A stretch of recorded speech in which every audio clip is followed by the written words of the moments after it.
Y bueno, es realmente un gran logro que la Universidad Grupo CEDIP tenga como invitado a un gran conferencista y cardiólogo y electrofisiólogo del Instituto Nacional de Cardiología, ¿sí? Y una pequeña semblanza del doctor. Brevemente, él estudió en la Universidad de La Salle la carrera de Medicina, la Facultad de Medicina. Después hizo la especialidad de Medicina Interna en el Hospital Español, ¿no, Luis? Y ahí mismo Cardiología. Estamos hablando de que instituciones privadas en México nos hace pensar que el doctor Luis Colín de alguna forma participa con nuestra iniciativa privada del Grupo CEDIP, por ser nosotros una institución también de índole privado, y los cursos y capacitaciones y planes de estudios y demás son a nivel privado para las personas que nos visitan, internos del hospital militar, ¿verdad? Y otros aquellos que quieren estudiar enfermería en el CEDIP, o que son diplomados de medicina, actualizaciones y demás. Eso probablemente lo veríamos después. Ya tenemos sus teléfonos, nos podemos comunicar con ustedes, doctor. También en el CIMI vamos a seguir con pláticas. ¿Para qué? Para que tengamos un acercamiento con ustedes a través de estos cursos, de estos simposios, ¿sí? Y la Universidad Grupo CEDIP nos ofrece esa oportunidad de aprender medicina, ¿sí? A través del rector, el ingeniero Antonio Pascual, al cual le agradezco mucho su colaboración y apoyo que me brinda. Él es hermano de mi persona. Gracias, ingeniero Antonio. Y bueno, si no es más rollo, como dicen, adelante, Luis, bienvenido. Un fuerte aplauso, por favor. Muchas gracias, buenas tardes a todos. A ver si no va a quedar mal Andrés con lo de buen conferencista. En primer lugar, pues muy agradecido con la invitación del doctor Andrés Pascual, que es una gente con mucha energía y mucho entusiasmo, un gran emprendedor en esto de la educación médica continua, y agradecer y el gusto de haber conocido al ingeniero Pascual García Don Antonio para poder estar aquí con ustedes. Bueno, vamos a tocar algo de lo que hacemos en cardiología. Si da tiempo, después de marcapasos hablamos un poquito de lo que es la ablación de las arritmias. Estos son los dos lugares donde empleo la mayor parte del tiempo. De su lado izquierdo está el Instituto Nacional de Cardiología, del otro lado está la clínica Lomas Altas, que es donde tengo la consulta privada. Bueno, debemos comentar que la estimulación eléctrica es una parte muy importante en la situación de colocación de un marcapaso, un dispositivo electrónico. Este estímulo eléctrico lo que va a hacer a través de una batería, como vamos a ver más adelante, y unos cables que les llamamos electrodos, va a estimular directamente la cavidad donde tengamos ese electrodo. Y entonces estamos considerando no solo que hay un marcapaso, sino que es un sistema completo de estimulación, donde la participación del tejido del paciente es quizá lo más importante. Esto es algo de la historia. A mí siempre me gusta tocar puntos de la historia y reconocer todo lo que hicieron las gentes que estuvieron antes de nosotros y que desarrollaron la tecnología. La historia del señor Larson es muy interesante. Él desde joven, por ahí de los 21 años, empezó a tener crisis de Stokes-Adams. Ustedes saben que las crisis de Stokes-Adams son aquellos periodos donde la persona puede convulsionar, pero por hipoxia cerebral, no por epilepsia. Entonces él tenía crisis de Stokes-Adams porque hacía bloqueo auriculoventricular completo intermitente. Entonces, platicando con el ingeniero Rune Elmquist y el cirujano Erik Senning, desarrollaron ese marcapaso en Suecia. Y ese marcapaso, el primero que le pusieron a Arne, le duró 3 horas. Se lo quitaron y le volvieron a poner otro que le duró 2 días. Y así fue la vida de Arne. Él murió en el 2001 y recibió 25 marcapasos. Es el primero en el mundo que recibe marcapasos, un sistema completo de estimulación eléctrica, y su vida recibió hasta 25. Muy interesante historia, ¿no? Y bueno, los pioneros fueron un ingeniero y un cirujano. ¿Qué debemos saber cuando vamos a colocar un marcapaso? Pues lo más importante es cuál es el trastorno específico de conducción que tiene mi paciente, cuál es su ritmo cardíaco de base, es un paciente que viene con algo de ritmo, es un paciente que viene prácticamente en la asistolia, cuál es el estado de la conducción, si yo estimulo el ventrículo, ¿qué va a pasar con la aurícula? La respuesta cronotrópica, es un paciente que la aurícula funciona a una frecuencia normal o es un paciente que tiene disfunción del nodo sinusal y maneja bradicardias extremas. Tiene arritmias asociadas, esos pacientes con síndrome de taquibradi, y la edad y la capacidad funcional del paciente. Todos esos dos puntos son muy importantes cuando nosotros consideramos un sistema de estimulación así. Este es un marcapaso que desarrollaron en Medtronic. Vean ustedes, es una caja, un cronómetro que usan los pianistas para establecer los tiempos y un sistema eléctrico como esos que usamos para dar los toques en la calle. Y con eso y con el tiempo del cronómetro lograron dar impulsos eléctricos a una frecuencia determinada. Y los primeros que se pusieron fueron aquellos horrorosos que estaban envueltos en silicón y que tenía que ponerlos en cirujano porque no había forma de ponerlos transvenosos. Así. Este es un generador de pulso normal y actual. Contiene una batería, que es la parte moradita, contiene los circuitos, que es lo que le dice al marcapaso cómo va a funcionar, y fundamentalmente también la conexión con el paciente son los electrodos, que la siguiente, vamos a ver que lo que son cables aislados que una vez conectados con el generador llevan la corriente hasta la punta y ahí es donde la depositan en el músculo para estimular.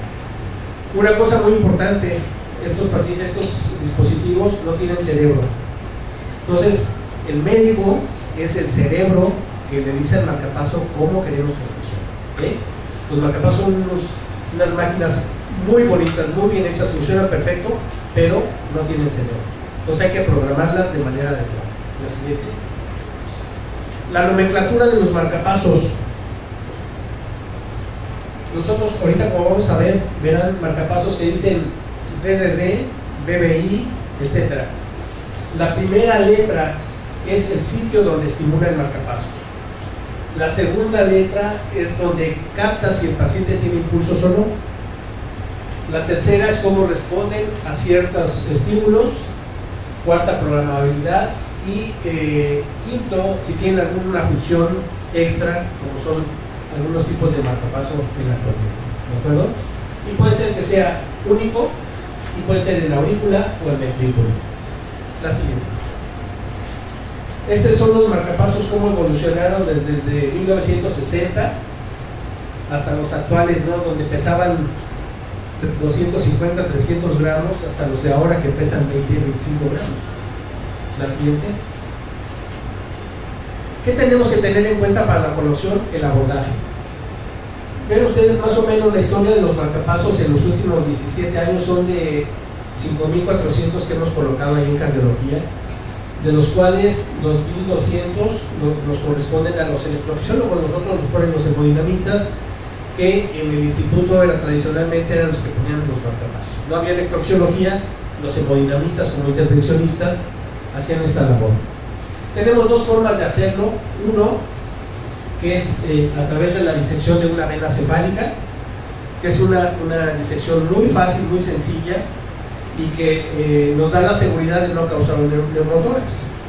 A lo mejor nos lleva un minuto más que la punción, pero es una vía muy segura.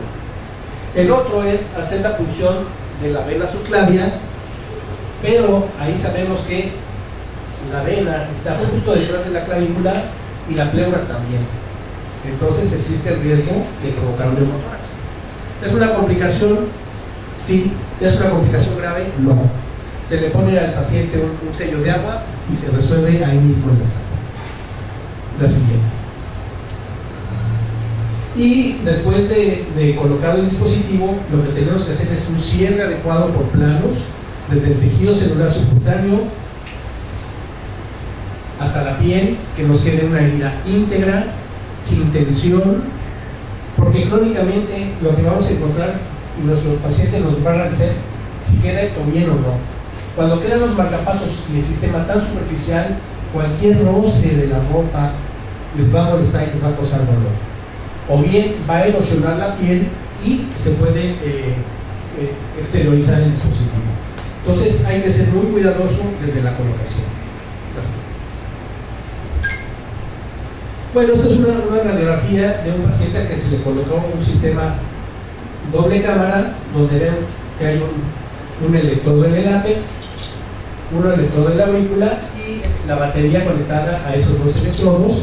Nosotros usamos mucho la vía subclavia izquierda porque la mayoría de los pacientes son diestros. Eso nos permite que el paciente pueda seguir usando su brazo derecho sin mucho problema. La siguiente. Este es un caso que tuvimos el martes, una paciente joven de 51 años. Vean ustedes cómo están los complejos QRS y las aurículas que van totalmente desfasadas en una paciente con problema completo. Ella tenía historia de unos 8 meses de síncope. Se le hicieron estudios de electrobasal y todo y no se había detectado nada. Y llegó a urgencias con este trazo de bloqueo de completo. Entonces la metimos al hospital, le pusimos un sistema bicameral y entonces logramos que se estimulara bien su corazón. La siguiente, por favor. ¿Qué hacemos cuando le ponemos un dispositivo al paciente? Pues vamos a aclararle todas sus dudas antes de que se vaya a casa. ¿Cuánto tiempo de antibiótico va a llevar? ¿Qué analgésicos va a tomar? Si el paciente usa anticoagulantes o no. En fin, todo eso que tenemos que hacer. La resonancia magnética ya actualmente no es una restricción. Todas las casas comerciales tienen marcapasos compatibles con resonancia magnética hasta de 1.7 teslas. Antes era una restricción relativa, porque hubo un estudio de 515 pacientes con marcapaso normal que se les hizo resonancia magnética de otra parte del cuerpo que no fuera tórax, y no hubo más que 2 complicaciones, y una fue que se depletó la batería y la otra fue algún cambio en la programación que saliendo de la sala de resonancia se le pudo corregir. Entonces, actualmente, bueno, los marcapasos ya tienen menos componentes ferromagnéticos y entonces son sujetos a poder recibir la resonancia. Y además los electrodos tienen una ingeniería diferente para que no se calienten, que era uno de los riesgos de que se calentara el electrodo y pudiera dañar el tejido corporal. Se le da una siguiente cita, normalmente lo citamos a los 8 días para revisar la herida, y se le instruye sobre los signos de alarma. ¿Cuáles creen ustedes que pueden ser los signos de alarma del paciente? Se le puso un marcapaso. Aumento del tamaño de la herida, otra cosa, dolor. ¿Qué más? Dificultad de respirar. Dificultad para respirar, porque le causamos un neumotórax y de entrada no se veía y después ya resulta que sí lo tiene. ¿Qué otra cosa puede ser que cause dolor? Puede ser dolor de pecho, si se perfora el paciente con un electrodo. Puede regresar taponado a los 2 o 3 días. Sobre todo la gente de edad, que son las que requieren muchas veces estos sistemas, el tejido es muy frágil. Y si nosotros avanzamos los electrodos con poca precaución, podemos causar una perforación. Entonces, son muchos los signos de alarma que puede tener y al paciente hay que comentarlo. Y otra cosa muy importante, cuando nosotros platicamos con el paciente antes del procedimiento, le decimos, mire, don José, le vamos a poner este sistema que usted requiere, porque si no, su corazón no funciona bien. Hay 2 o 3 riesgos importantes. Uno, a la hora de picar, usted puede tener un daño a la pleura que se resuelve de manera muy sencilla. Otro, a la hora de colocarlo, podemos perforar su corazón y usted a lo mejor tendría que ir a cirugía para que le drenen un derrame pericardio. Si el paciente está de acuerdo y entiende eso, y por desgracia llega a tener algunas complicaciones, nosotros no tenemos ningún problema. El paciente sabía de antemano que podía haber estos riesgos. Cuando nosotros no hablamos con el paciente y surge alguna de estas complicaciones, entonces sí estamos en problema. ¿De acuerdo? Entonces, un consejo y una recomendación: hablen con su paciente y explíquenle todos los detalles de un procedimiento que vayan a hacer. Así sea tomarle la presión o quitarle una uña. La siguiente.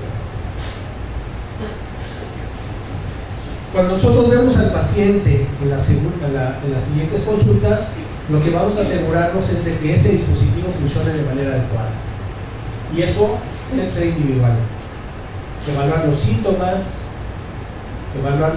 que pueden ser dependientes del marcapaso, relacionados con la programación o el circuito. Evaluar los síntomas no relacionados al marcapaso, como que a lo mejor me lo pusieron y me sigo fatigando. A lo mejor lo que necesita es adecuarse la respuesta a la frecuencia cardíaca con el ejercicio. La siguiente. ¿Qué también tenemos que hacer? Garantizarle al paciente que si su marcapaso le dice el fabricante que le va a durar de 8 a 10 años, tratemos de que le dure 12. ¿Y cómo lo hacemos? Tratando de usar la menor energía con un margen de seguridad amplio para que no se drene la energía a la zona. O sea, y en eso vamos a nosotros a buscar el umbral de estimulación ideal de ese paciente. Si el umbral que encontramos es 1, al paciente, el marcapaso lo vamos a programar con 2.5, 2 veces y media la energía que necesita. Eso nos da un margen de seguridad enorme, ¿de acuerdo? Y no nos da los 3, 5, los 4 que vienen de fábrica, donde cada impulso estaríamos desperdiciando muchísima energía.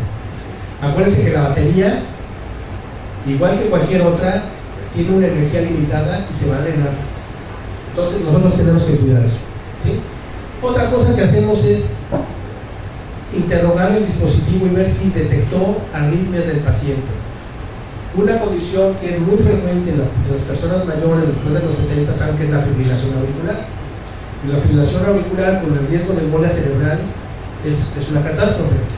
Entonces estos dispositivos nos permiten registrar si hubo eventos arrítmicos capaces de ser sometidos a terapia de antiarrítmicos, anticoagulación, en fin, ¿de acuerdo? Entonces hay que aprovechar la función de Holter que tienen los marcapasos. La siguiente. Esto es lo que hacemos en el seguimiento. El implante, ver que la herida y todo esté bien. El alta, instrucciones al paciente y ver que no haya un hematoma, que no haya una complicación local. A las 6 semanas, que ya maduró el electrodo, que ya causó una fibrosis en el tejido y que ya terminó ese proceso inflamatorio, entonces podemos revisar el umbral y programar el marcapaso con los parámetros que llamamos crónicos, ¿de acuerdo? Y el seguimiento que hacemos normal del marcapaso semestral o anual. Así. Entonces nosotros cuando hacemos el seguimiento tenemos que ver en forma aguda si hay neumotórax, si hay celulitis que nos indiquen un proceso inflamatorio infeccioso, si la herida es correcta, neumotórax, un problema de trombosis venosa de las subclavias, sobre todo en niños que son venas muy pequeñitas, si está estimulando de manera normal el músculo pectoral o si hay algún ciclo de perforación, ¿de acuerdo? La siguiente. Vean ustedes todo lo que hacemos normalmente.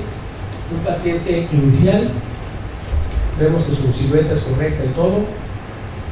Otro paciente donde la silueta está grande y existe la sospecha de que el cable esté fuera de la cavidad porque se perforó. La herida, por el enorme riesgo de endocarditis, vean ustedes cómo ahí el marcapaso ya está exteriorizándose por una colocación deficiente.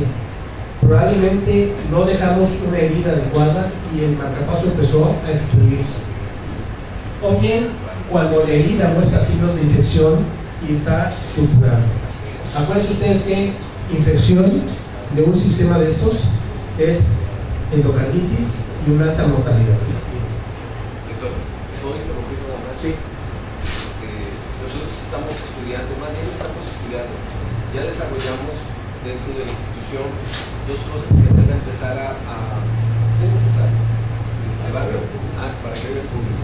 Y si quieres grabármelo, porque esto no se lo van a decir. En Estados Unidos hemos venido desarrollando lo que es la tecnología de lo que es el grafeno, que es compatible con nuestro cuerpo humano. Y en lo personal le estoy apostando, en lugar de utilizar cables, los biopolímeros conductores para que entonces podamos combinar estos dos elementos de ingeniería de nuevos materiales para hacer baterías más durables que sean compatibles con nuestro cuerpo humano, que no utilicemos el níquel y el cadmio, ninguno de esos elementos, porque esos son altos riesgos que va a tener el paciente. Y en lugar de utilizar cables también, que son, por esto estoy viendo el efecto de los cables, poder utilizar biopolímeros conductores. Esta ingeniería es una ingeniería que se la podemos ya presentar, si nos quiere, para el siguiente simposio. Sería maravilloso. Vas a ser pionero a nivel mundial. Bueno, ojalá que lo podamos utilizar ya. Lo vamos a aplicar. La verdad es que pacientes para hacerlo tenemos. ¿Perdón? Pacientes para poder hacerlo Con tenemos. perros empezamos primero. Bueno, sí. Y ya cuando los perros aguanten bien esta ingeniería, ya vamos con el paciente o con conejos. Entonces, otra de las cosas que vemos es la colocación del dispositivo, cómo están los cables adecuados y que el cable ventricular tenga una rodilla adecuada, que el cable auricular se mantenga en la orejuela, en la siguiente. Esto es lo que nosotros vemos en la anatomía radiológica, ¿no? Aquí está en AP, aquí está en oblicua izquierda y aquí en lateral, para que vean cómo está el ventrículo derecho y cómo están los cables colocados en su sitio, ¿de acuerdo? En este punto se coloca una guía en el seno coronario para que vean ustedes la relación de la válvula tricúspide y de la válvula mitral. La siguiente. Oye Luis, nada más una pregunta breve para no interrumpir. ¿Necesita la oblicua anterior izquierda necesariamente? La oblicua. Para ver si está aceptada el sitio. Porque pues ya ves que yo que puse temporales en la sala de fluoroscopía, no teníamos oblicuas. En los temporales no, pero los definitivos que nos gusta no ponerlos ya en el ápex occidentales, ya. por lo que les voy a presentar, Okay. usamos la anterior izquierda. Ya. En el seguimiento usamos una máquina que nos proporcionan los ingenieros de la casa comercial. En México hay 4 marcas principales. Entonces nosotros a través de esta pantalla, poniendo un cabezal sobre el marcapaso, nos da toda la información que necesitamos. ¿Sí? Y vamos a también en cada cita ver cualquiera de estos problemas de nuestros enfermos. ¿Sí? Si tienen síntomas, si hay dolor, si hay trombosis, si el paciente desarrolla un síndrome de bajo gasto con marcapasos, si hay incompetencia cronotrópica, si tiene alguna falla en la captura o el sensado, o el paciente no se siente bien y vemos alguna alteración en la radiografía. La siguiente. Otras de las molestias que puede tener son palpitaciones, sobre todo si tienen antecedente de arritmias, taquicardia mediada por el marcapaso. Los marcapasos son capaces de provocar taquicardia. Si hay estimulación fuera del músculo cardíaco, si hay una alteración del síndrome del marcapaso, en fin, todas estas alteraciones que puede haber. La siguiente. En los pacientes con marcapaso, a veces la información que nos da el dispositivo puede no ser suficiente, entonces les colocamos un holter para detectar, sobre todo si cuando el paciente tiene una molestia correlaciona con algún hallazgo arrítmico. Entonces eso lo que la herramienta principal nos da la correlación entre síntomas y alteraciones del marcapaso. ¿Sí? ¿Por qué? Porque algunos pacientes, hasta un tercio casi, pueden tener síncope persistente después del implante. ¿Eso qué quiere decir?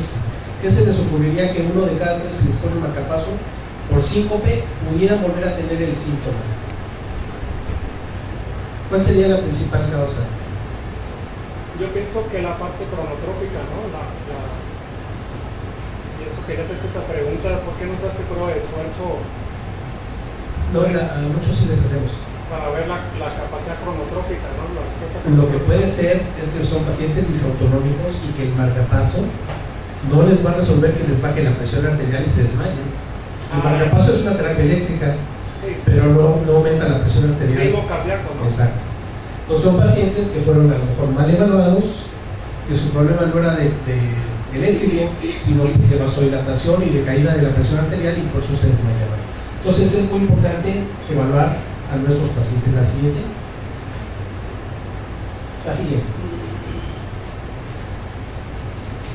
Entonces lo que hacemos para valorar el umbral de estimulación es ver la energía mínima en milivolts y la duración del pulso. Hagan de cuenta que es una cajita de energía lo que le damos en cada impulso, que tiene una amplitud en voltaje y una duración en milisegundos. Entonces vamos a ver cuál es la mínima energía, el mínimo voltaje y la mínima duración donde logramos una estimulación. El umbral ideal está en este punto, donde está el mínimo de voltaje y el mínimo de duración. Y nosotros le vamos a dar 2,5 veces el voltaje. Y con eso tenemos un margen de seguridad amplísimo para nosotros. La siguiente. Esto es lo que vemos cuando interrogamos el dispositivo, que está sensando la aurícula y estimulando el ventrículo, y vemos que el QRS está perfecto. Entonces nos quedamos tranquilos. Nos dice cuánto le queda de vida al marcapaso, dice de 7 a 10.5 años. Nos dice que detectó un episodio de frecuencia rápida del ventrículo. Son muy chismosos, nos dan toda la información que queremos. Sí. Disculpa la interrupción porque tu práctica es muy interesante y quiero volver a insistir. Durante la programación, actualmente se estimula la luz, como el estudio electrofisiológico para enfermedad sinusal, se estimula el nodo sinusal. ¿De alguna forma nos podría servir eso? Pero estimulamos la aurícula. ¿Se hacen pruebas? Sí. Claro, o sea, no solamente, eso es para el público, no solamente se programa, ¿no? Sí, se hacen pruebas umbrales en cada ocasión, sí. Y nos da la integridad del cable, nos da las impedancias, nos da la frecuencia mínima y máxima, nos da los porcentajes de estimulación del marcapaso, porque no es lo mismo que el paciente dependa 100% su vida del marcapaso a que utilice 10% del tiempo el marcapaso. ¿Sí? Es muy diferente la responsabilidad del médico con uno y con otro. La siguiente. Eso es lo que vamos a revisar: la estimulación de la aurícula, la estimulación del ventrículo, que sean correctos y adecuados. ¿De acuerdo? La siguiente. Básicamente lo mismo. Cuando perdemos la captura del ventrículo, el paciente queda con su ritmo propio, y aquí estamos estableciendo el umbral, que nos dice que con 1.5 y 0.6 captura perfecto, pero con 1 con 0.6 ya no. Entonces su umbral está entre 1 y 1.5 en este umbral de captura. ¿De acuerdo? La siguiente. Hay que ver, el paciente a veces puede tener disfunción del marcapaso por ejercicio muscular. El ejercicio muscular da miopotenciales y puede inhibir el marcapaso. Entonces hay que jugar con todos esos parámetros y hacer que el paciente haga esfuerzo con las manos, que haga algo de pesas o abdominales para ver cómo se comportan los Como si miopotenciales. fuera una prueba de fuerza, ¿no? Sí, pero de músculo ahí, como de fuerza. Exacto, y ahí más valoras precarga, todo eso, ¿no? Pues ahí lo que vemos básicamente son si no hay potenciales musculares que afecten el dispositivo. Biopotenciales. Biopotenciales, la siguiente. Yes. Esto es lo que nos va a dar en resumen el equipo: la frecuencia básica del paciente, cuándo sensó, cuándo estimuló, y subo arritmias ventriculares por ahí. Dice que hubo ahí arritmias ventriculares a 160 latidos por minuto. Los porcentajes de estimulación: sensando aurícula y estimulando ventrículo, sensando aurícula y ventrículo, estimulando ambas cavidades, en fin. Todo ese resumen nos lo da el dispositivo. Y bueno, también si encontramos que tuvo un floater o una fibrilación auricular, vamos a hacer el tratamiento adecuado. La siguiente. Nos dice si el electrodo está íntegro, dándonos las impedancias de cada uno de ellos. La siguiente. Es básicamente lo mismo, nos dice que todo está correcto. En la siguiente. Bueno, uno de los riesgos que podemos ver a largo plazo es esto del neumotórax. Aquí se ve hasta dónde llega la pleura del pulmón derecho, y todo esto es parte del neumotórax, como se puede ver también aquí en esta tomografía, donde el pulmón es esta parte pequeña y todo lo demás es neumotórax. Neumotórax pequeños los podemos manejar de forma conservadora, como nos podría recomendar el doctor Andrés García, o va el doctor García y le ponemos ahí pleural si es muy grande y está comprometiendo la función. La siguiente. ¿Qué ven aquí en este marcapaso? Le tomamos al paciente una placa porque no estimulaba nada. Aquí vemos una AP, la posición de este electrodo del ventrículo está rara, ¿no? Debería venir aquí, ir al ápex o ir al septum, pero lo vemos como que se viene hacia la aurícula derecha. Se le toma una placa lateral y ¿qué es lo que ven ustedes? Está afuera, ¿no? Este electrodo está en el pericardio, está por fuera del corazón. Perforó y se vino aquí, está más pegado al esternón que al corazón. ¿De acuerdo? Entonces, son de las cosas que puede haber. La siguiente. Cuando nosotros vemos un electrocardiograma en un paciente de marcapasos, la morfología del QRS va a ser diferente, ¿sí? Lo que vamos a ver es una espiga que estimula y un complejo normalmente ancho. ¿Por qué? Porque estamos estimulando el ápex del ventrículo derecho y el medio septal, y entonces ya no tenemos el sistema de conducción actuando simultáneamente y el QRS se ensancha, ¿de acuerdo? Entonces, vamos a ver la espiga y el QRS, ¿de acuerdo? Eso es para que reconozcamos que hay un marcapaso ahí. La siguiente. Hay pacientes que el marcapaso les da taquicardia, entonces con una programación sencilla se le dice al marcapaso que le damos un periodo refractario al ventrículo largo y entonces ya no siente nada detrás de él y ya no hay taquicardia. La siguiente. Estas son las últimas guías de estimulación y resincronización cardíaca, y ver las enfermedades principales: disfunción del nodo sinusal, bloqueo AB adquirido, bloqueo AB adquirido y bloqueo AB adquirido, ¿sí? Todos estos son causas o condiciones que nos indican que debemos colocar un marcapaso, ¿de acuerdo? La siguiente. ¿Y cómo seleccionamos el dispositivo? Si el paciente tiene disfunción del nodo sinusal, generalmente lo que tiene es incompetencia cronotrópica, o sea, no acelera el corazón. O no tiene incompetencia cronotrópica, pero tiene alteraciones de la conducción auriculoventricular. Idealmente tenemos que poner un marcapaso bicameral. El bicameral prácticamente no lo usamos, excepto en aquellos pacientes con fibrilación auricular. En todos los demás estamos obligados a colocar un marcapaso doble cámara. ¿Por qué? Porque se ha visto que es la mejor fisiología que podemos tener un marcapaso. Aunque no ocupe la estimulación del ventrículo, ustedes no saben si en un futuro un paciente con disfunción del nodo sinusal puede desarrollar trastorno de la conducción auriculoventricular. Entonces, es tan sencillo colocar los dos electrodos que no hay ninguna razón para no ponerlos en cada uno de los pacientes. El costo tampoco debe ser un problema. Cuesta lo mismo un BBIR que un marcapaso DDD. Entonces, es mentira que el bicameral sea mucho más barato que este. Y además el paciente puede desarrollar síndrome de marcapaso y difícilmente lo va a tener, ¿de acuerdo? Entonces, solo dejamos el BBIR cuando la aurícula definitivamente ya no va a contribuir para nada en el gasto para que sea. La siguiente. Hemos ido cambiando nuestra forma de colocar marcapasos. Los primeros marcapasos eran de fijación pasiva, tienen unas barritas en la punta del electrodo que se fijaban a la clavícula del ventrículo derecho y se quedaba alojando. Vinieron los marcapasos con fijación activa, es decir, tienen una especie de sacacorcho, tirabuzón que sale en la punta y que se queda atorado en el músculo. Entonces eso nos permite seleccionar ápex, septum, tracto de salida, y la aurícula derecha pues, son los que colocamos en la orejuela. Este estudio que hizo el doctor Luis Molina, que fue mi maestro de electrofisiología y cardiología, junto con un grupo muy prestigiado de Canadá, lo que hicieron fue estimular septal y estimular apical en el ventrículo derecho. Luego les midieron la capacidad de caminata, los programaron a sus valores normales en DDD, hicieron otra vez la caminata y después del periodo de seguimiento les volvieron a hacer la caminata de 6 minutos. Control 6 meses y 12 meses. Vean ustedes lo que ocurrió.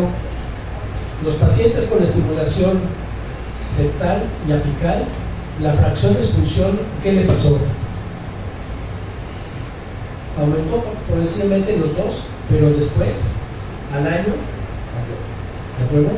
En cambio, ven ustedes aquellos pacientes con estimulación septal, la función del ventrículo derecho no se deterioró. ¿Por qué? Porque es un sitio mucho más fisiológico de estimular el septum, da más sincronía de ambos ventrículos que el ápex. Entonces son pacientes que mantuvieron una función cardíaca muy adecuada simplemente por la estimulación septal. Luis, no, es una pequeña interrupción de lo que comenté, las fibras del ventrículo derecho. Quizás esa es la explicación de que el septum contribuye mucho a fracción de eyección. Y colocar, como dices tú, a nivel del septum es más ventajoso, ¿no? Exacto. Por el tipo de fibras Presidente. musculares. Un punto muy importante, los dispositivos. Ya aprendimos a ponerlos, ya se los ponemos a los pacientes, funciona muy bien. Pero ¿qué pasa cuando vienen con la infección del dispositivo? Es un tema que me gustaría platicarlo con ustedes. Ven que la frecuencia de infección aumentó muchísimo entre 99 y 2003. ¿Sí? A 180,000 en marcapasos y 57,000. Esta es una estadística muy grande a nivel mundial. ¿Sí? Y de 20 a 35% de dispositivos eléctricos de estimulación cardíaca que normalmente son para personas, como que comentamos, de 80 años o mayores, que además tienen una comorbilidad, que son diabéticos, que están anticoagulados, en fin, que son más frágiles. El número de infecciones aumentó 124% entre 90 y 99, y la frecuencia de endocarditis a 0.39 por cada 1000 implantes. ¿Sí? La siguiente. Este es un estudio que se hizo en Lobster, allí en el norte de Estados Unidos, donde tuvieron infecciones de 1.500 dispositivos en 1.9 por cada 1000. Esto es por año. En la bolsa, localmente en 1.37, ven ustedes sepsis o endocarditis 1.14, hospitalizaciones por infección aumentaron la proporción de ingreso para el nuevo implante y aumentó el riesgo de muerte hospitalaria a más del doble. ¿Por qué? Porque se están poniendo cada vez más dispositivos. Y la gente tiene una curva de aprendizaje. No es lo mismo que se lo ponga alguien que lleva 100 marcapasos colocados para que se lo ponga la persona que tiene 3 marcapasos colocados. La siguiente. Nosotros hicimos un trabajo de reutilización de estimulación cardíaca en marcapasos cadavéricos. Recibimos donaciones de Canadá y de pacientes nuestros aquí en México. Esos marcapasos que tenían una batería adecuada se reesterilizaban y se usaban. Y se hizo un trabajo y se vio la infección temprana el primer mes, tardía el primer año, y no relacionada con el implante si eran más de un año. La siguiente. Esto fue lo que se encontró. Fueron 10 casos de infección en el grupo de estudio, un 3.2%, y 11 en el grupo control, que era un 3.7%. No hay diferencia significativa en el paciente que se le pone un marcapaso nuevo o un marcapaso reesterilizado en nuestro medio. La siguiente. ¿Cuáles son los factores de riesgo de esos pacientes que sí se infectaron? Diabetes, insuficiencia cardíaca. Cuando se cambia un generador, hay mayor riesgo de infección. Pacientes anticoagulados. Cuando tienen más de 2 electrodos, por ejemplo, el bicameral. Cuando hay falla renal. Y normalmente empiezan con fiebre. Cuando hay fiebre antes, 24 horas antes, cuando han tenido un marcapaso temporal colocado, una reintegración temprana, ya sea por el recambio, que se le dislocó un electrodo. Y lo que se ve es una bacteria por estafilococo dorado, que es el de la piel, en el 50% de los dispositivos de esta naturaleza. La siguiente. Luis, otra pregunta, disculpa la interrupción. ¿Tiene algún procedimiento reutilizar el marcapaso de un cadáver? O sea, esterilización, revisión interna, o sea, no sé, se me hace un poquito complicado aceptar de que alguien que murió con un marcapaso se lo pongan a otro, pero bueno, a lo mejor la opinión es la tuya, ¿no? No, quedan perfectos. Se revisan de punta a punta. No se infectan. Y no, el riesgo de infección es exactamente igual. Lo único es que la batería, como ya está parcialmente detectada, les dura menos. pero para muchos de nuestros pacientes es la única opción de tener un marcapaso. Si no le pones eso, el proceso de putrefacción, no sé si el líquido entra a la batería no está totalmente sellado eso. No. Esa Donde pudiera haber contacto de fluido corporal es en los sitios donde están los electrodos. Y todo eso tú lo puedes limpiar perfectamente y esterilizarlo sin ningún problema. Ok, bien. ¿Sí? Gracias. Lo que sí se pone en electrodos nuevos, ahí sí no hay problema. Sí. Decía que para algunos pacientes es la única opción, económicamente hablando. Sí. ¿El costo A ver. es menor? Vamos a esperar que termine ya último preguntas. Bueno, ven las complicaciones. Hay pacientes que llegan con el marcapaso en la mano. Doctor, se me salió. ¿Cuánto lleva? 2 meses. Entonces, esa es falta de comunicación. O sea, le dice uno al paciente, cuando usted vea que se pone medio rojito, venga por favor. Aunque ustedes lo vean rojito así, es un signo de infección. Aunque no esté abierta la piel, es un signo de infección. Y si está abierta, todos tienen de alguna manera endocarditis. ¿De acuerdo? Si yo veo un marcapaso así, el problema no está en la bolsa nada más. Esa infección ya se fue por los electrodos hasta el corazón. La siguiente. Estas son las clasificaciones de las infecciones. Nosotros estamos usando una nueva clasificación que dice tipo 1 asociada al implante hasta el año y tipo 2 no relacionada al implante cuando es mayor de 1 año, ¿sí? Y esto es lo que podemos encontrar: endocarditis, fiebre, afección de la bolsa del generador, exteriorización, en fin, o lesión de continuidad de la piel sin evidencia de inflamación. La siguiente. Y vean ustedes la cantidad de dispositivos. Endocarditis derecha en 14 pacientes, infección intravascular relacionada con los cables 1.45. Vamos a hablar de porcentajes: 12, 1, 44 y 41. Eso, fíjense, cuando hay erosión de la bolsa del generador, ¿sí? Y cuando es muy tardío, pues también 11, 0, 28, 71. ¿De acuerdo? La siguiente, por favor. ¿Qué es lo grave de esto? Ven ustedes, aquí el paciente se le pone su dispositivo, llega con nosotros por infección y establecemos el tratamiento. ¿Qué hacen muchas gentes con estos pacientes? Le quitan el generador, le cortan los cables y le cierran. La historia de esos pacientes es que a la vuelta del tiempo van a regresar casi el 60%. ¿Y qué les cuento? Que la mortalidad es de 5%. Entonces vean ustedes la importancia cuando se compara con el retiro completo. Le quitamos todo el sistema, le quitamos los cables, le vamos a poner uno nuevo, 3 días después bien protegido con antibiótico, la recurrencia va a ser bien baja. ¿Sí? La siguiente. Vean ustedes la gran mortalidad, primera, segunda, tercera y cuarta recurrencia. Y el número de hospitalizaciones. Si nosotros no quitamos el generador de los cables, el paciente va a venir cada mes con nosotros hasta que o se los quitamos o se muere por enfermedades. La siguiente. Entonces, el paciente que llegue con un marcapaso de urgencias, con la herida un poquito roja, háblenle a su cardiólogo, háblenle a su intervencionista y digan: doctor, tengo un paciente así, por favor, valórelo que no vaya a tener una infección. Esta es la parte de cultivos donde estafilococo es el predominante, el epidermidis, el augus, otros estafilococos, otros agentes, o en algunos que no se hizo cultivo. La siguiente. La siguiente.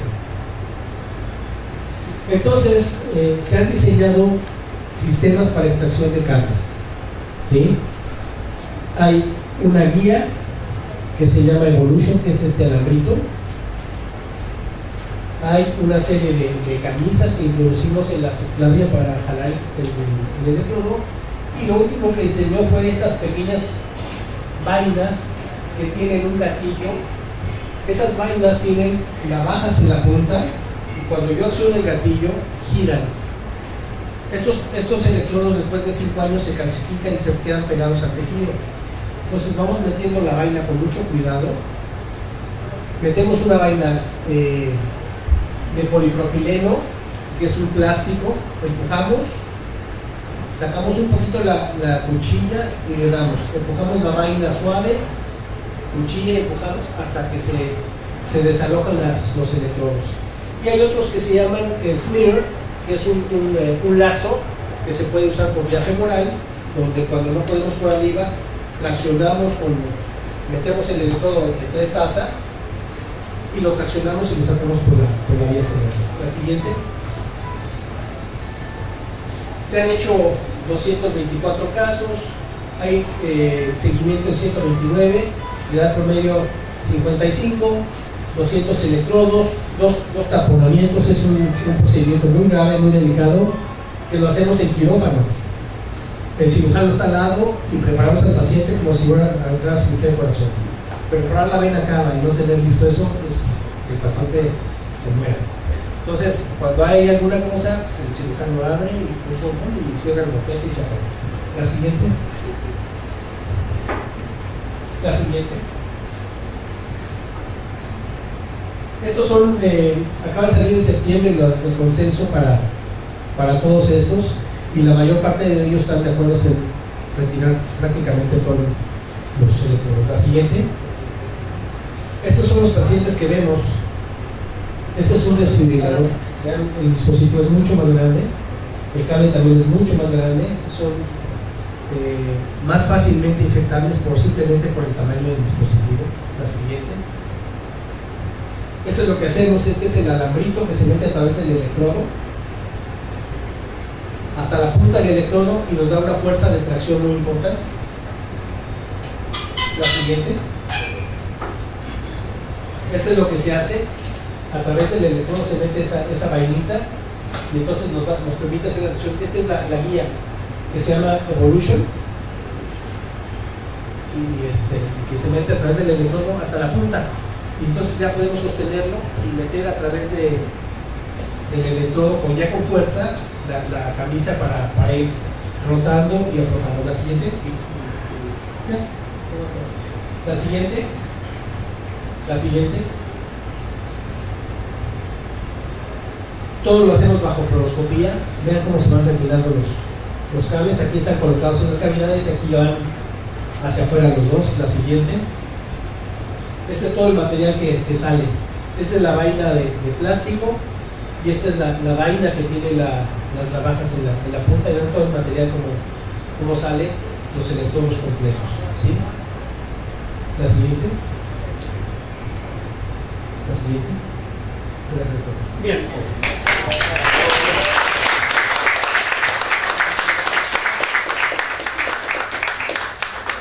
Muy bien, creo que la plática del doctor Luis Colín, pues la verdad,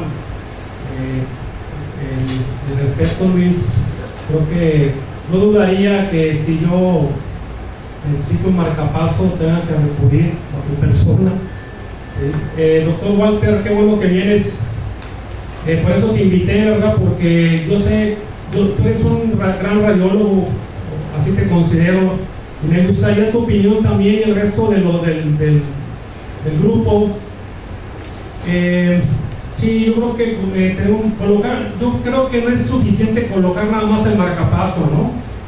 O sea, esto es programación de nominales y muchas otras variables y complicaciones potenciales.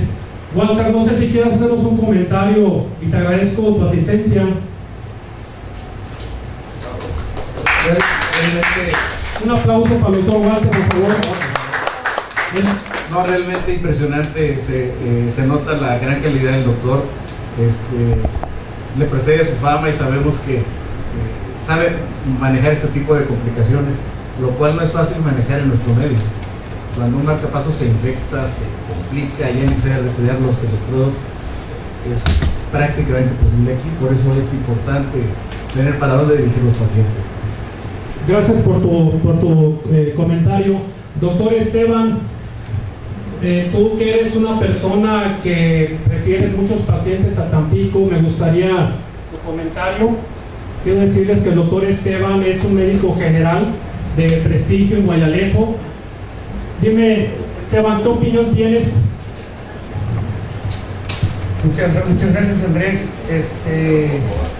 Pues mira, uno allá en la comunidad, en la trinchera, la verdad está uno un poco aislado acá de los segundo, tercer nivel. Ha llegado pacientes en condiciones críticas. A nivel de consultorio tengo un electrocardiógrafo, el apoyo del doctor Andrés Pascual. He mandado pacientes para aplicación de marcapasos. He mandado pacientes con problemas, con isquemias, con todas las patologías que ya conocemos como médicos. Y estas invitaciones que me hacen, pues es una satisfacción y aprende uno, cada día que pasa aprende uno. Y muchas gracias, Andrés, por la invitación que me hace, y vamos a estar presentes enviando pacientes, detectando y viendo enfermos. Gracias, Andrés. Gracias por tu comentario. Muy bien, adelante, doctor. Ahora sí vamos a dar cabida a las preguntas, porque ya está por terminar el curso. ¿Sí? Permíteme. Bueno, soy el doctor Esteban Carrizales, médico jubilado de Pemex. Me jubilé como Acalco, Tabasco. Ayer nos tocaba hacer envíos hace 10 años aproximadamente. Ya estoy jubilado, hace 9. Envíos a clínica de marcapasos en el Hospital Picacho de México, de Pemex, de tercer nivel. Entonces, había algunos pacientes a reprogramación de marcapasos, lo hacían con computadora hasta hace 10 años, y los programaban aproximadamente a 60 latidos por minuto. ¿Aún es así? Disculpe, doctor Poli. Normalmente sí es la frecuencia mínima que se considera fisiológica. En algunos casos la mínima la ponemos en 70 o en algunos en 80. Pero la mínima fisiológica se considera 60 como adecuada. Claro, de acuerdo a los requerimientos del paciente, la edad y etcétera. Muy amable. Gracias. Tengo una pregunta de la doctora que me decía del costo. La verdad que lo que paga el paciente es el electrodo, que es la parte más barata de una marcapaso. Es que no era eso. Yo hablaba sobre la reutilización. O sea, se están reutilizando, y esos son de menor costo o los nuevos. Son gratis. Sí. Ah, sí. Dame dos. Pues voy a faltar. El costo es cero. Para esos pacientes recuperamos el paciente. Yo tengo pacientes que les puso marcapaso, a lo mejor vivieron 2 años más. Les quedan 8 de pila. Se lo quitamos, porque además es muy importante que si el paciente se va a incinerar, le quiten todo eso, porque es una bomba el marcapaso. Entonces, aparte de la contaminación, el riesgo de que explote es altísimo. Entonces, las agencias ya lo saben. Entonces, no sé qué hagan con ellos, pero en mis pacientes yo voy y necesitamos el marcapaso, mandamos un residente, quítaselo, y lo reprogramamos y lo usamos. Entonces, para el paciente que lo recibe es cero. Nada más tiene que comprar su carro. Muchas gracias. Comentario final nada más. El ingeniero comentaba de pilas de grafeno. El grafeno últimamente se está utilizando como alternativa a uno de los carros más lujosos y más caros del mundo eléctrico, que es el Lotus.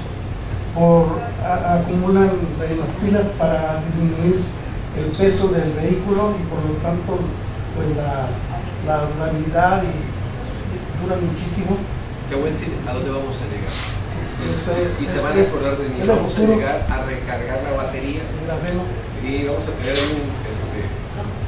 una no, muy sencillito, como el doctor está utilizando ahorita polímeros. Nosotros ya los ingenieros en nuevos materiales utilizamos biopolímeros conductores de la misma corriente eléctrica, que son compatibles con el cuerpo humano. Y vamos a llegar a tener 2 electrodos donde vamos a cargar nuestras baterías. Así como en las películas de ciencia ficción, vamos a poder recargar, porque las baterías de grafeno tienen una ventaja con las de cadmio, las de níquel o las de ion litio, etc. Y esas no tan solo en la Lotus, ya la Tesla ya está sacando esas baterías donde tienen 1000 kilómetros de autonomía, sí. Entonces esa ingeniería es la que nosotros en este año logramos sacar ya grafeno y tienen una ingeniería, se la apoyamos a los rusos, ahí en la institución, hicimos nanocobre, nanoplata y grafeno. Entonces creo que México tiene mucho por desarrollar, pero apoyándonos con los doctores especialistas en esta materia, es como nosotros como institución educativa podemos empujar, por ejemplo, al joven que nos está haciendo una aplicación, pues van a usar el WhatsApp, ya para el próximo no va a haber WhatsApp, va a haber una aplicación muy especial para que los doctores se puedan integrar y estas discusiones ustedes puedan entrar. Oye, a ver, ¿qué me sugieres? Fíjate que tengo un paciente y los puedan ver en línea. Es una aplicación que estamos desarrollando. Valentín, su servidor, ahí en la institución, se preguntaba al doctor ahorita que si va a ser posible manejarla para laptop. Sí, va a ser multiplataformico, para que sí, los ricos y los pobres, los de 3,000 pesos y los de 25,000 pesos puedan tener acceso a esa aplicación. Y la verdad yo estoy muy contento porque vi ahorita Duelo de Titanes. Cuando veo Duelo de Titanes así, me encanta porque aprendo mucho.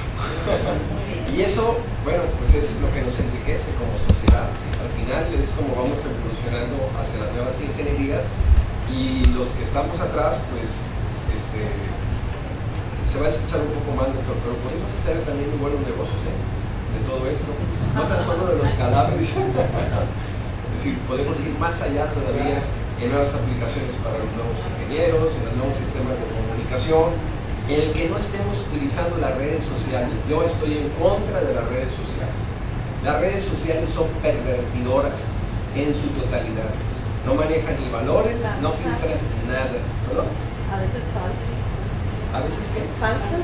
No, pero en su Información totalidad falsa y no tienes la seguridad. Por ejemplo, ahorita el doctor nos estuvo mostrando todas las estadísticas de lo que él ha ido aplicando. Sí. Entonces, esas estadísticas de prueba y error, prueba y error, prueba y error, prueba y error, ¿a dónde nos llevan? A la mejora continua. Entonces, ¿para qué sirven los simposios de estos? Por ejemplo, la señorita, ¿qué edad tienes? 27. 17. 27. 27. ¿Qué edad tienes tú, doctor? Si es indiscreción. ¿Cuánto? 63. ¿Cuál es la curva de aprendizaje entre el doctor y tú? Y eso no te lo van a enseñar en ninguna facultad, ni de medicina, ni de sistema de educación pública. Te lo vamos a enseñar aquí en este simposio. Esa curva de aprendizaje es la que no quieren pagar las empresas ni los hospitales. El problema de las redes sociales es que los jóvenes, los muy jóvenes, no checan la fuente. Sí, la fuente que sea fidedigna y que tengamos verdaderamente certeza de que de dónde va a provenir esa fuente de información. Y eso en las redes sociales no es factible para empezar. El doctor no conoces en las redes sociales ahí, ¿verdad? ¿No? Si tienes, Sí. ¿Cuál de todas estás? Uso WhatsApp. El puro WhatsApp. No, hay Facebook también, pero no te metes a ver ese tipo de explicaciones. Tienes que venir como el doctor de la Ciudad de México, con toda su experiencia de haber hecho tantas intervenciones. Y tú ahorita en un ratito, ¿cuánto? ¿2 horas? Aprendiste lo que nunca te habían enseñado en las demás escuelas. otra cosa muy importante, en el departamento somos un equipo Aparte. muy grande. O sea, somos 5 electrofisiólogos y más los residentes y todo. Toda esta labor, mucho de investigación de la estadística, la hacen, nos apoyamos con ellos. Entonces, otra cosa que hemos aprendido es que si tú trabajas en equipo, vas a llegar mucho más lejos que si vas tú solo. Muy bien, Luis. Y última pregunta del curso. Creo que pudiera ser una pregunta práctica, porque bueno, ha sido una pregunta que me he hecho por muchos años sobre desfibriladores externos. ¿Por qué no existen marcapasos externos? ¿Existen? Sí, creo que podría ser interesante tu comentario. Más bien es interesante, ya de antemano. Sí existen, los nuevos desfibriladores tienen una aplicación de los mismos parches que usamos para cardiovertido desfibrilar. Se les puede dar estimulación. Y lo único malo es que por la impedancia torácica tienes que usar energía muy alta y para el paciente es doloroso. A veces con eso les salvas la vida, pero los tienes que dormir, no aguantan la estimulación.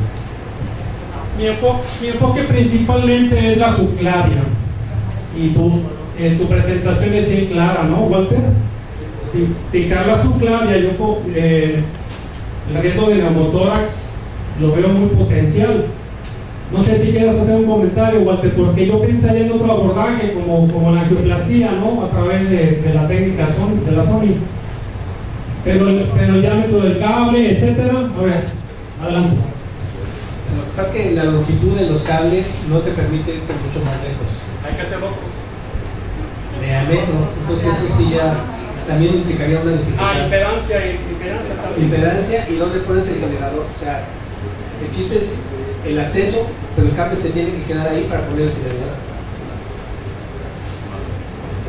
Solo podrías poner acá el generador.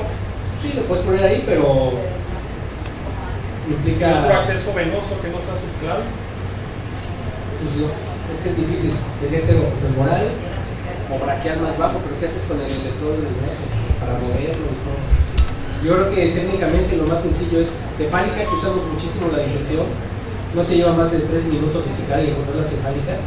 Y por ahí puede pasar un tráiler sin problema. Y metes 1, 2, 3 electrodos, desfilador, lo que sea. Es una vena muy sensible, muy noble. O acetapuso.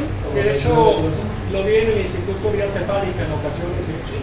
Oye, es una pregunta. Ustedes, en un momento dado, si el paciente dice, ¿sabes qué? Ya no quiero el electrocardiograma, ¿existe la muerte inducida por parte de ustedes? ¿No? Es una pregunta muy... Quisiéramos para algunos, pero no. Lo que pasa es que yo lo he visto ya en los candidatos, pero... donde el paciente dice, ya no quiero seguir viviendo y se le da la muerte inducida con dormicum. Hay algo que se está haciendo ahora que es la voluntad anticipada. La voluntad. Donde el paciente hace una carta que puede ser notariada, como de su puño y letra que se le deja a la familia, donde dice, si yo llego a tal condición, a mí no me haga nada. Entonces lo que haces es dejar de hacer. Y puedes usar alguna sedación para que el paciente esté confortable, analgesia, lo que sea. Esa es la parte pero que debe tener. Pero no le metes veneno para que se duerma rápido. Creo que esto es algo complicado de definir, porque Estados Unidos es pionero en ética profesional, y que esto quizás sea motivo de otro curso de primeros auxilios y en qué momento suspender el RCP, ¿verdad? Sí, creo que no es tan sencillo. Estamos hablando de muerte cerebral, no solamente lo que es muerte cardíaca, ¿no? Sí, o sea, no es algo sencillo. El tiempo del paro cardiorrespiratorio también es importante. Y existen guías actualmente en qué momento debemos de suspender un RCP. ¿Sí? Entonces, esto a lo mejor no lo conocemos todavía en la actualidad, ¿no? Estados Unidos es el pionero en cuestión de ética profesional y guías. Realmente no sabemos por dónde van sobre esta cuestión, ¿no? Muy bien, si no es así, estamos terminando ya el primer simposio en cardiología. Les agradecemos mucho su atención y Isela, vamos adelante. Sí, a mí me gustaría, antes de que se vayan los invitados, porque este es el primer simposio, si nos entregan una hojita, nada más, para que nos evalúen y que nos sigan o nos señalen, oye, corrígete esto, haces esto, creo que se terminó puntual, pero sí me gustaría al final que ustedes nos puedan entregar su punto de vista para mejorar el siguiente y así ir mejorando, y pues que la comunidad de nuestros doctores de aquí de la zona sur tengamos ese potencial de la interconexión con nuestros especialistas, que realmente estoy sorprendido porque como han puesto aplicaciones, ¿verdad? Y esas aplicaciones nos están dando las experiencias en 2 horas. Entonces, si me lo dan por favorcito en una hojita, ¿verdad? Oye, mira, me pareció bien, no me pareció esto, me gustaría que se pudiera hacer esto para el siguiente tema. ¿Dónde podemos ver el video? Porque también hay muchos términos que usaron ellos como especialistas que yo en lo personal no les entendí. Entonces, ¿dónde vamos a poner el video? ¿En dónde lo vas a poner? ¿En YouTube o en tu propio sistema de la araña? Valeriano. Valentín. Sí, se puede subir en la araña. Sí, claro. Para que todos los doctores, el grupo de doctores lo puedan y puedan entonces educar a los demás, ¿verdad? Porque es un costo de aprendizaje que tenemos que ir avanzando en la medicina. Ingeniero, la tanatología está en esos, están estudiando las posibilidades que usted menciona. Lo he leído en la... Sí, creo que el comentario es bastante importante porque de alguna forma yo que me desempeño en el área de informática médica de la institución y manejo el concepto de realidad virtual o escenarios virtuales, el ingeniero Antonio Pascual nos ofrece esa gran oportunidad de que nosotros podamos revisar otra vez esta plática en línea, Luis, en cualquier parte del mundo, y ese va a ser nuestro propósito, Valentín, que Marco González edite el primer simposio de cardiología. Avisos importantes, Isela, las constancias se les va a entregar, no sé, Luis, en una semana, ¿te parece bien? Yo el lunes llegado se les hago llegar a Eric, que los firme, y en cuanto esté los mandamos para acá. Sí, Eric es el presidente actual de la Sociedad Mexicana de Cardiología. Y otra cosa importante, sí, yo como internista, cardiólogo y neumólogo, con la autorización del ingeniero Antonio Pascual, rector de la universidad, quiero que esto ya sea una rutina en el mes de diciembre, que es por terminar el año, y de alguna forma que este acercamiento que tenemos con colegas como el doctor Luis Molín, que es de índole internacional, se vuelva a repetir y repetir y repetir. Y para aviso, el próximo año vamos a contactar a la Sociedad Mexicana de Medicina Interna.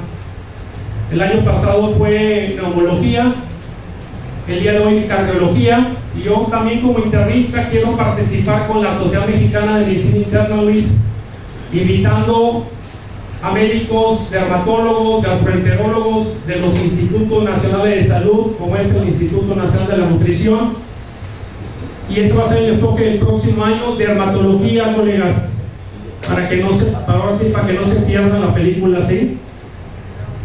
Dermatología el próximo año, en esta fecha, en esta fecha igual. Muy bien, si no es así, ¿alguna pregunta, duda, comentario? Bueno, yo quisiera agradecer la oportunidad de estar aquí con ustedes. Muchas gracias a ustedes por su hospitalidad, y la verdad que qué rico se come aquí también. No, gracias a ti, Luis. Un fuerte aplauso para Luis, por favor.